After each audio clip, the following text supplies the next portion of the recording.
जिल्हा महिला स्त्री रुग्णालयात जन्मदाखल्यासाठी नागरिकांना हेलपाटे मारावे लागत आहेत. जालन्यातील गांधी चमन येथील जिल्हा महिला व बाल रुग्णालयात जन्मदाखले वेळेवर मिळत नसल्याने नागरिकांना प्रचंड त्रासाला सामोरे जावे लागते.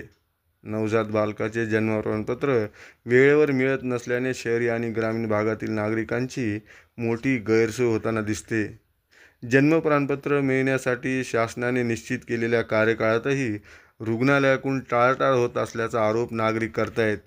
या संदर्भात मराठा संघर्ष योद्धा मनोज जरांगे पाटील यांचे निकटवर्तीय सहकारी किशोराबा मरकड पाटील यांनी रुग्णालय प्रशासनास तातडीने जन्मदाखले देण्याबाबत कठोर भूमिका घेतली.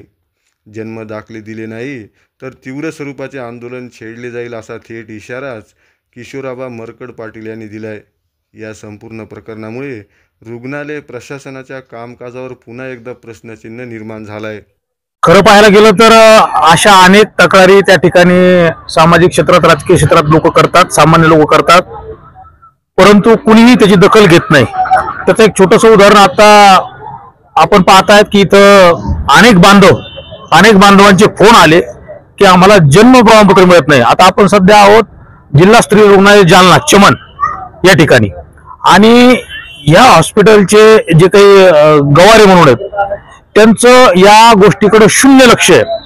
म्हणजे गेल्यानंतर माणसाला फक्त नियम सांगण्यात ते अतिशय पटाईत व्यक्ती आहे, परंतु ऍक्च्युअली कार्य करण्यात कार्यपद्धती त्यांचा याच्यामध्ये फार डिफरंट आहे. म्हणजे आता आपण जस्ट दोन गोष्टी तुम्हाला मी सांगू शकतो की 30 दिवसापर्यंत जर मूल जन्मलेलं असलं तर त्याच्यानंतर 30 दिवसापर्यंत या ठिकाणाहून जन्मदाखले दिले जातात.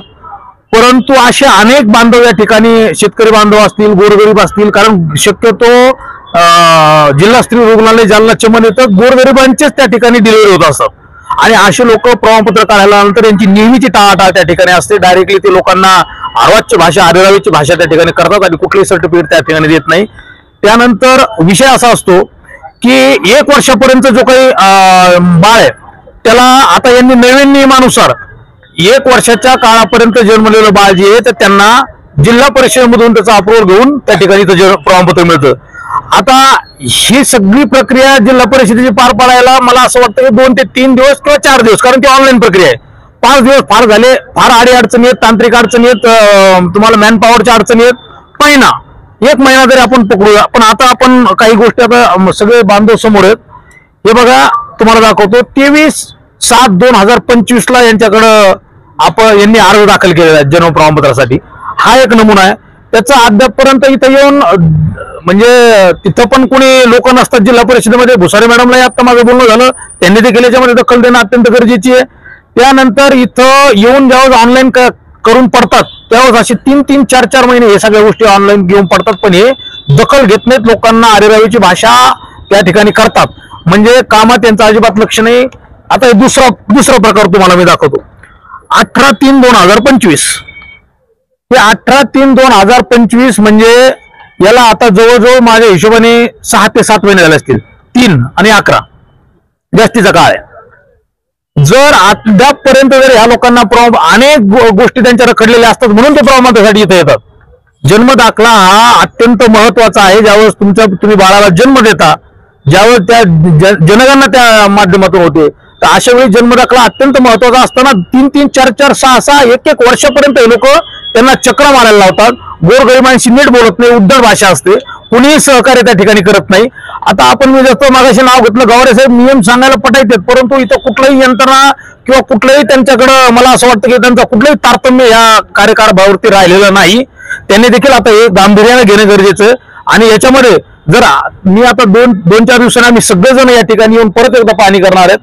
अनेक ठिकाणी जर आता यानंतर या स्थितीमध्ये जर सुधारणा झाली नाही तर एक मोठं आंदोलन त्या ठिकाणी या स्त्री रुग्णालयामध्ये आपण चमनच्या छेडणार आहोत. आणि या आंदोलनामध्ये मला असं वाटतं की निश्चित प्रकारे खरखरून त्या ठिकाणी जाग आली पाहिजे प्रशासनाला. एवढंच या निमित्ताने मी सांगेल, जहाल आंदोलन यावेळी होणार आहे. जरांगे पाटील कानावर टाकणार ऍक्च्युली काय आहे, खरं पाहायला गेलं तर मनोज जरांगे पाटील मराठा समाजाचे जरी नेते असले तरी या ठिकाणी सगळ्याच बांधवांचा हा प्रश्न आहे. म्हणजे इथं जातीचा विषय येतच नाही मुळात. हे सगळ्या जाती धर्माचे लोक इथं त्या ठिकाणी कास्ट काढण्यासाठी येतात.